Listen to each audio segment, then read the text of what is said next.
Hello and welcome to the next episode of Joe's a Fucking Idiot. I'm joined here by Tony, my usual co-host of Joe's a Fucking Idiot. Tangerine! Dude, It's Tangerine, right? I was playing this demo for like 10 fucking minutes, and I couldn't figure out why the controls kept coming up on the screen and how to get them on and off the screen. And then you watched me play this test footage for about 2 seconds. You said, "Oh, the controls are painted on the side of the wall," and I said, "Oh, that's how you get the controls to come up on the screen and go away. That's how you do it." I legitimately thought it was starting next like you show like some good design, like I like this like painted on the wall. I was gonna complain So about how I didn't couldn't know. fucking figure out how the controls worked. Because the controls kept going on and off the screen, and I was like, what the hell's happening? Well, this is There Is No Light. So Right, okay. I played a bunch This of is the games. demo, right?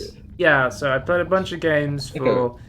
I'm trying to remember what it was. It was like a dragon something festival that they did Chinese. online this year because of course, of the Rona shutting everything down. They just did a Yeah. bunch of demos you could play similar to the spring event, which is pretty cool. So I just downloaded... I went through all of them and I downloaded the ones that I thought were interesting and I just started playing them. I saw this one and I said, Tony would pick this one because it has a cool art style. And that's kind Yeah, I of like one this of one. the good things about the game is I think the art style is very strong. I love the atmosphere of the Yeah. game. The lighting is very nice. The gameplay was pretty fun as well. Like, it's a pretty fun game overall, I would say. What kind of setting is this in? Like, is it like futuristic or is this like I don't understand? Is this post-apocalyptic? I'm very I didn't get much story about the game, to be honest with you. Right. I tried to speak to some of the NPCs and they kind of just said nothing, and I was like, oh, okay. I was like, Is that okay. a demo thing? Was that a... Yeah, and then some guy came out and he was like, I see you're a person who likes to skip all of this chatter with these idiots, and I'm like, yeah, sure, why not? Oh, that was the one thing I was going to complain about. The demo didn't have a menu. I couldn't edit the sound. Oh. That's because I was like, maybe I can pause and I can look at the controls, but no. If you wanted to stop playing the game, you had to Alt F4. Okay, well, at least it's not the other one, was it? You press escape and it instantly Tony, closes what's the this? game. What the fuck is this? What is that? It's also an RPG. You collect Oh, these God. So the way the core gameplay loop of this game works is you have 3 weapons and they each have their own kind of attacks. So one's like a quick attack, one's like a sweeping attack, and then one's kind of like a magical blade. And then you go into these upgrade pods as you go around the level. And it was this guy who said that I didn't even glance at the people, and I was like, yeah, that's fair enough. You find like these like little ceiling kind of gory little things, and you pick them up, and then once you collected enough, you can upgrade your abilities. Like, I think one of them was like you could deflect attacks with one of the swords, and then the other one... I was still trying to figure out the controls, because they only had controls for PS4, and I was using an Xbox controller, and I think like I just switched to mouse and keyboard at one point, because I was like, oh, I'll try a mouse and keyboard then if they don't have Xbox controls. What's that part of the bomb? Is that like a building up stamina meter? Where, like, yeah, that's like building up to like a special attack sort of thing. Oh, so it's like a combo. But I didn't really get the special attack that much, so... Because this reminds me a lot like a 2D sort of like Devil May Cry sort of. It's kind of the game. I would say it kind of reminded me of in like atmosphere and kind of that. Oh, you see that pod there on the screen? That's the thing I had to collect to upgrade my abilities. It kind of reminded me of Dark Souls in a way. It was that kind of atmosphere of, but it was fun to play, so it wasn't like a Dark Souls game. So yeah, it reminded me way more of like combat style, like Devil May Cry. Like it's very much dash attack, that sort of thing. Yeah, I guess it's like a combo between like Devil May Cry and Dark Souls in that respect. Because Dark Souls is very like dashing and like dodging out of the way of things. But I got the audio for this one because I was like, the atmosphere for this game is great. It's very like creepy, and Playing for a lot of I'm it. finding the perspective, like what layer is higher than the other, kind of confusing. I guess you get used to it, but like I find like, that's didn't really higher, confuse is it? me, but it seemed like you always had like these gold. It seems like the art style was Yeah, consistent to tell you when a layer was higher than the other. I So think I you get didn't used to it find really it. I quickly. didn't find it. So this is the magic attack I talk about, and then there's the blade with the huge sweeping attack. Yeah. And I kind of move between. I have like 40 minutes of gameplay, so I might just skip through it a bit. It's like 20 minutes. Okay. It looks really good so far, though. Like I'm really liking the mechanics and like. I think the animations like maybe aren't the best. They're still pretty good. Just eating a snack there to get some. I really liked it. I thought the animations felt great. Okay. I didn't know. Yeah. I didn't know I had a light attack, but then I got a whole group of them. So what I did was I switched to the sweeping blade, did a massive AOE attack, and then dash back. And then I pull out the magic blade again to do like the quick dots. That's good. That's a good animation, actually. I like the heavy animation. Yeah, that's the heavy blade. That's pretty cool. I think that's the one that can send back projectiles. Because when you do the sweeping attack, it has like a charge up. It has like a wind up animation. So you want to kite back, dash back, wind up the animation, and make the mobs run into you, sort of thing. Yeah, because I assume because it's slow, they can just overwhelm you otherwise. Yeah, that makes. Oh, there was these grubs everywhere, and I was crushing them, but I had no idea what they did. So. If anyone knows what crushing those grubs did, then let me know, because I had no idea. I was just crushing them. It increases your evil meter, I think. One thing I noticed it's like Fable. One of the things I was noticing through the demo is I kept getting lost, and I couldn't tell if I was making progress or not. That was I didn't really. There's no map then. Well, there's no menu. Okay, good point. Could be a map. I'm not sure. This is one of those. But I literally played this game on the strength of its art style. But I ended up really liking the gameplay a lot as well. I like the enemy health bars as well. That's like really like nice. Like the tells and like how what they're doing is really well done as well. Yeah, I feel lost already. Like maybe that's the point. Maybe meant to feel lost. Yeah, like a dungeon sort of thing. Yeah. Isn't that like a Dark Souls thing as well? Like you're meant to feel lost. Yeah, I guess. Just skip ahead a bit. See me upgrade some of the abilities. Self-control. You can only myself slow down the rage DK. No idea what that did. So that did something. Is that for the combo stuff, right? There's a menu where you can look at like your different swords and stuff because you can upgrade them. I think this was like a boss room maybe. Let's skip back to that. So that's kind of showing some of the more advanced combat in the demo. And this cool music comes on, which you can hear. Oh yeah, that's really cool.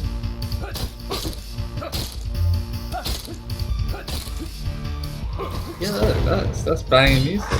Banging shit. And then you have like the standard toxic attack from the spider, like Toxic Tony. Yeah. So you gotta dodge out the way. I think he explodes on death as well. So is Toxic Tony always a spider? Was this like a new?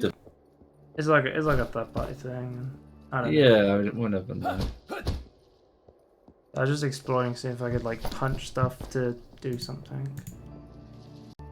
There's like how the basic enemies like actually have like somewhat complicated, well not complicated, but like more advanced than just like a normal enemy. It's just really boring. Like they actually do something. But then there was like I got out of kind of like the spider set, and then there's like these lonely platforms. There was like a little bit of platforming sort of thing when you're dashing across. Okay. On these piles of goo, and they put this green stuff on you, but it kind of filled a bar when you stood on it. No idea what that did, but I was like, I don't want to stand in green goo. Everyone knows not to stand in green goo. Unless you're a turtle and a mutant. Because you can like roll over them and you don't get any goo build-up at all. That's interesting. There's a lot of like bars that like come and go, like building up. What if you like combo something in the goo? Like, would you have two bars on top of each other? Like, how does that work? I don't know. I assume it's like maybe a slowdown or a poison mechanic. I wasn't really sure. Yeah. Like this game was very low on the tutorial. It was more about remove everything that's not atmosphere and gameplay sort of thing, which I suppose some people prefer. Some people prefer like a heavier hand, you know, pushing you more towards objectives and stuff. So depends what you're into. I find I just get frustrated if I'm not like shown where to go. So I don't follow the right paths at all. I still find it weird, like you go to like a coffin like thing and like it eats you and you level up. I find that so weird. I think it looks really cool though. Yeah, I don't understand it. I want to know more about the story. Like, I think it's like a symbiosis thing where you're like you're like trading power for your humanity is the way I look at it. This was kind of like a boss fight thing, but I'm on like 1 HP, so I like immediately die. I was like, oh shit. But then I got a respawn and I kind of coughed up this black stuff, so that might give you some more lore. Like, why am I respawning and then coughing up like black bile? What's going on there? Like, there's a lot of mystery in this game, which I guess maybe people might want to, you know, go, oh, I wonder what's happening. I want to explore more and try and figure it out. Yeah, I like that sort of exploration, like not told what's going on, but like I feel like the levels should like kind of indicate which way. I think there's a middle ground. The music is pretty good for boss fights, though. Yeah, it's pretty good. So I built this red rage bar thing, but I didn't really know how to use it. Yeah, it's ready. Is it again? I think I may have even given up. Did I even beat this guy? So I thought, oh, maybe this is the end of the demo, so I was like, I'll definitely beat this guy. And then there was more walking around. I was like, oh, okay. And then the spiders started walking away from me. And then I was like, okay. When you see the spiders walking away, you know, you've been fighting these spiders the entire time. And you see the spiders walking away from you. That's when you know the big boss is coming. That's when you know they're not scared of me. They're scared of, you know, whatever the hell is down here. And I think I might never find out because I think I stopped playing the demo because I got lost. Did I figure out what was down here? No, I found this town. I was like, what? There's like a spider town down here. I was like, wait, I thought I was about to fight some big boss or something. And I was like, well, I'm going to go and do something else now, but there's no menu to save the game, so I'm going to have to Alt F4 and probably lose all my progress. So that was... yeah, that was the game. That was Spirit of Light. That's very weird. There is no light, sorry. There is no light to it. And now we have Map Labs. I've been playing Map Labs as well. I've been just going through every Map Labs and playing all of the old ones that I... Oh, really? And you can hear Andy is also joining us. So... yeah, okay, okay. No, I like that. Andy's here in spirit. Oh, so this map was really... oh, God. So this is... Jesus Christ. If you don't know, if you haven't seen it before, Map Labs is you have to build a Half-Life 2 map on a specific theme. Yeah. And we've done one before, right? We've done two before. Yeah, I've done two, but if you haven't seen it, and the theme of this one was companion piece. The map had to feature a companion in one way. And I think this is the best use of the city scanner from Half-Life I've ever seen. Yeah. It's like a haunted, abandoned carnival, theme park sort of thing. And the only way I can see stuff is if I get the city scanner to flash me. Yeah, the light is so bright. It's crazy. Yeah, I think it was intentional in like Half-Life 2 that it would just annoy the fuck out of you and make you want to kill it sort of thing. It was always like paparazzi taking your photo. And I was like, oh, there's probably something up here because he's coming up here. And I was like, well, if I could like bait him into like flashbanging me, then I can like maybe see a button or something. I think I'll walk around for a while until I go back there and I figure it out.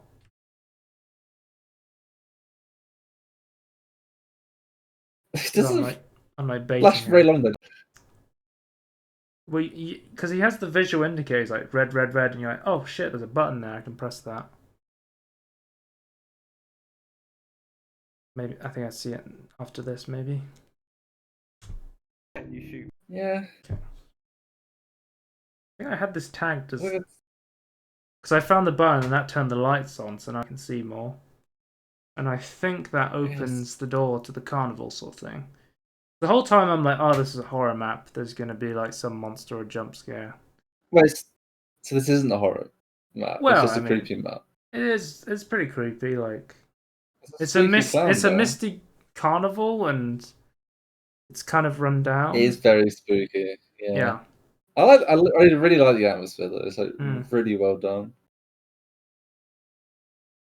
The old fog Is he trip still from the following you? old source hammer. And sorry. Is Yeah, it guys? he keeps following you. He keeps following following you. you? I think it even teleports into you if he gets too far away. And then there's the tunnel of love as well. Oh, here we go. I was like, quick, light up this sign so I can read it. But this is such a. I just want to give a shout out to the map maker who made this map. Maybe you'll see your name in the credits, but I found some keypads and I was like, oh, okay, so it's going to be, as most horror games, it's also a puzzle game. As, Yeah. most horror games are these days. Oh, can you imagine like? Can we have like a horror Portal 3? That'd be great. Oh, that would be good. You know, Valve actually does make really good horror stuff. Like Ravenholm and like Half-Life 2 is really really good. Like that's the kind of reminds me of like Ravenholm. There's like some like kind of creepy moments in like like Portal 2. But Not that door really kind of like magically opens horror, on I its guess, own. but And that's a bit then you spooky. have like a newspaper clipping behind me. I'll turn around in a second. I'm trying to interact with things, but there's like a newspaper clipping behind me and it says like someone in 1977 someone like murdered themselves on the Tunnel of Love, and I was like, oh, this is definitely like a horror map sort of thing. You underlined who underlined them? They're not wrong. That's how you spell police. Yes, but what you see here is if 1977 is typed into the keypad, then you can unlock the next part of the carnival. So it's not Microsoft Word underlining it incorrectly. No. It's not the red squiggly line Right. sort of thing. But yeah. I think I was still trying to figure it out. I was like, you know oh, what? I just said 1977. like having I guess an AI companion that doesn't talk to you as your only companion is like in itself quite like I think it like amplifies like how alone you are. Yeah. That'd be kind of cool if like I'm just trying ideas now for Portal I was 3 trying to horror. read this, but I still can't read this. I was like, it's too low quality. I need to zoom in more. I couldn't see what it was. I think it's also like a doctor's handwriting. Yeah. So I was gonna go. So I'm like, right, come on now. Lightning. Okay. Tunnel of Love. Someone committed suicide in the Tunnel of Love. It's a horror map. And he's showing a lightning. Let's get the scares. Come on, I'm ready. So we're going in. I'm like, right, finally, it's time. I'm gonna see this big monster. It's gonna be fucking epic. And then, bam.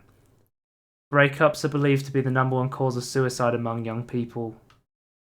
So yeah, got kind of baited there. The Guardian level designer, White Red Dragon model, and Aria music artist. Well done on the map.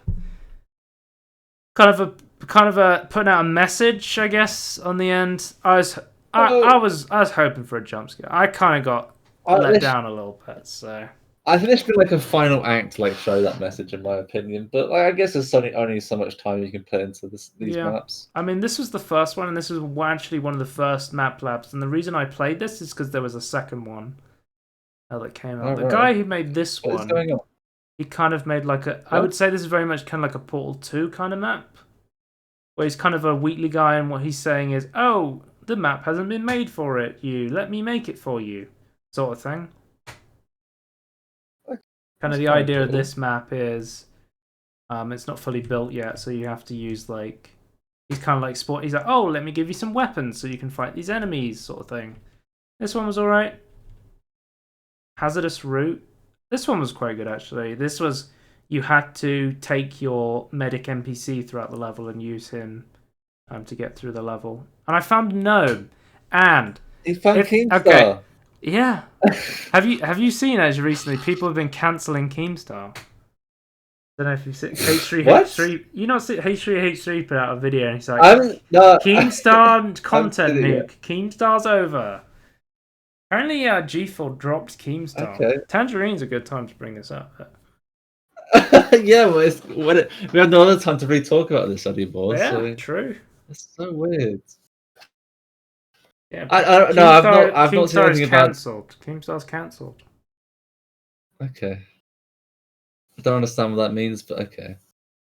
Well, I think like H3 just made like a compilation of like all of the bad stuff he did and put into like one video. I personally just don't care. I didn't watch the video and I was like, whatever. Like, people have been making videos on Keemstar and whatever. It's like, at this point, just don't watch his content if you don't like him. I just don't really care. Yeah, I'm kind of the point. I just don't want to like. It's kind of a meme. Is that kind of like Alex Jones? He has but like not a living supreme. meme kind of status. Yeah, but I don't actually want to watch him. Like, I just want people to show me this. I say as I just watch you like crowbar some head. Do we call these head crab zombies? These are zombies. What Just call them zombies. You can just call them zombies. But if you saw at the beginning there, I picked up the gnome and I said, you know what? I'm going to carry this gnome throughout the entire level because I remember the episode 2 achievement where you get an achievement for carrying a gnome throughout the entire level, and I did it. I have the achievement for that. So I said, you know what? Let's carry this gnome throughout the entire level. So there's a couple of puzzles you have to do to find some batteries, fight some head crab, some fast zombies as they're called. I got lost quite a bit on this level looking for batteries. What's for the batteries for? To open the gate, and then it turns out you have to get the NPC to open this door in order to progress to the level. This specific, yeah. Sometimes the mods are a little bit janky. That's a Call of Duty system right there. Yeah, you get all the batteries. I made sure to bring the gnome. You go through this level. You have to get like your NPC to open the door so you can go through it. So that's when I was like, oh, it's like actually using the NPC to like. It's actually using co-op mechanics with the companion, which I quite liked about this level specifically. And then you bring your companion through. You fight some civil protection. You then have to. You're then under sniper fire, and that makes it really fucking hard to get through sniper fire when you're carrying a gnome. And at the same time, when you're getting shot by this sniper, there's also a combine on a gun shooting at you, and head crabs spawn in and they jump on you at the same time. And I was like, oh my god, this is a finale to a map. So yeah, I had a bunch. Did you get a gnome through in the end? Or do you give up on the Tony, who do you think I am? I'm the greatest Half-Life 2 player of all time. Of course I got the gnome through. Okay. And then you grenade him, and then you get attacked by a bunch of civil protection, and you have to fight those off. And then look at this, the end. Hazardous route. Wait for it. Made by Stephen Cabbage. I believe he made more maps. Cabbage? Yeah, there's another map on one of them called Cabbage Town. So I think he's like a returning modder. Like, he makes a lot of Half-Life 2 maps. He's got a great name. But look at this. Thanks for playing. Yeah. Guess what? Oh, you saved the gnome. Well done. They knew I saved. They knew I carried the gnome throughout the entire level. Because I was like, these guys are hardcore Half-Life 2 geeks like me. They're definitely gonna want me to have carried the gnome throughout the entire level, sort of thing. So that's why I carried the gnome. Because I knew that some shit like that was gonna happen. What, a line of text? Yeah. And you got a picture of a gnome, Tony. Yeah, it's not just a line of text. Come on. Oh. This one was called... No, this one's called Kraken. Oh, sorry. Wasn't I talking to you on Discord at the time and I was saying I was in like an underwater... It's like an underwater one sort of thing. Yeah. I was scaring Matt. This one, I was like, oh, it starts off as your companion is Alex, because you start off with Alex, but then at some point you kind of ditch Alex. This is probably the most heavy map from Companion Piece, I would say. The most action, because a lot of Companion Pieces, a lot of the Companion Pieces, they didn't have that much action in them. It was more about kind of puzzle solving and being the companion. So also recently played another one called the newest one was called Eye Candy, and that was purely about making the most beautiful looking maps. There was no action in that either, sort of thing. Yeah, there's a lot of like fighting. Blah blah blah blah. Fighting stuff. More fighting. It's a pretty cool map. I recommend playing it, but I think it gets really interesting when you realize that you're in like a sinking ship, and there's like a. It's like the sea monster is also swimming around in the water, sort of thing. Oh wait, that's not explained to you in this at all. Like you just no. You see like the monster swimming past at one point, sort of thing. Right. It's a pretty cool map. I'd recommend like playing the whole thing, but like I have footage of the whole thing, so I'm just skipping through to get to like the parts where I was like, oh, this is super interesting. Because at one point it's like, oh, I need to go down here, go down this ladder, and then bam, oh shit, I'm in the water. Oh fuck, the fucking monster's right next to me. So you have to do the classic boulder run with the with the monster.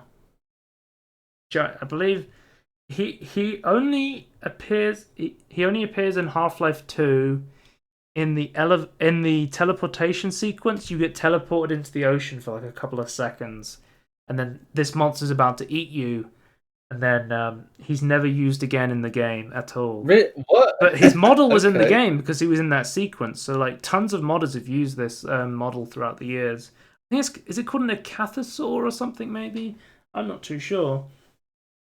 So they put effort into a model they barely used, or they used for like a few seconds. They had to, sort of thing. I guess, yeah. I thought maybe I could jump up there and escape him, but those are electrified, and I was like, oh wait, it's the classic. You have to turn on the electricity and zap the monster in the water. Everyone knows that old classic. This is literally a Half-Life 1 playbook where you have to. It's on a rail. You have to zap a giant brain alien. So I turned the electric off. Okay. I was like, "Yep, next part." Giant brain alien. Yeah, there's tons of giant brain aliens in Half-Life 1. There's little floating brain aliens. One of the final bosses of the Zen is a giant brain alien. Right. I don't know if he has a big brain actually. The guy you electrocute. I think he's more like he's just a big guy. There's the alien design in Half-Life Half-Life 1 was really wacky, and then in Half-Life 2 they dialed it back. It's like, let's go more serious, more like Metro Cop sort of like, the very I kind of prefer the atmosphere in Half-Life 2 because it was very much, very dark European kind of buildings, that sort of stuff, compared to Half-Life 1 where it's like, Gordon, you're a scientist in a research facility. Oh my god, aliens! They're here to kill us, save us, sort of thing. Yeah, I feel like, could you not keep the wacky but make them scary wacky? I don't know how that doesn't work. Yeah, this is more. There's more action. You have to go to a lift. This one's great, actually. This map. What was it called? I want to get the name. I think this one was really good. The Hatchling. So you find a gravity gun and you find this little pod, and your companion throughout this entire level for the Hatchling is a head crab. So for this one is really cool. You have to go through the level with a little head crab. So one thing that he can do is he can get under a lot of areas that you can't go under. He can unlock doors for you. So thankfully he unlocks this door for me to help me. I thought maybe I could get him to attack this door, but it turns out I was just supposed to grab a crowbar and do it for myself. Okay. This part is fighting some antlions. And then he gets inside this little crate and it's so cute, and you have to like yeet him up there. And then he gets the elevator down for you. I see. I thought maybe I was supposed to climb up it, and I was like, nah, I'll send him up there and he can get the elevator for me. This head crab is really smart, apparently. Like, he's Lamar level smart from Linus Lab. I started to like what's the word when you give feelings to inanimate objects, sort of thing. Like I started to personify him a lot, sort of thing. I was like, oh, this head crab's really like little and cute, sort of thing. Yeah, I think it's well put together. Yeah, that one's interesting. Definitely played that one. I don't know if I think I recorded the next one. The next one was really good though. Your companion. That was made by Dave. So shout out to Dave. He made that. It just says Dave. Good job, Dave. Oh, 1UP, T-UP, and Dave. Well done, Dave.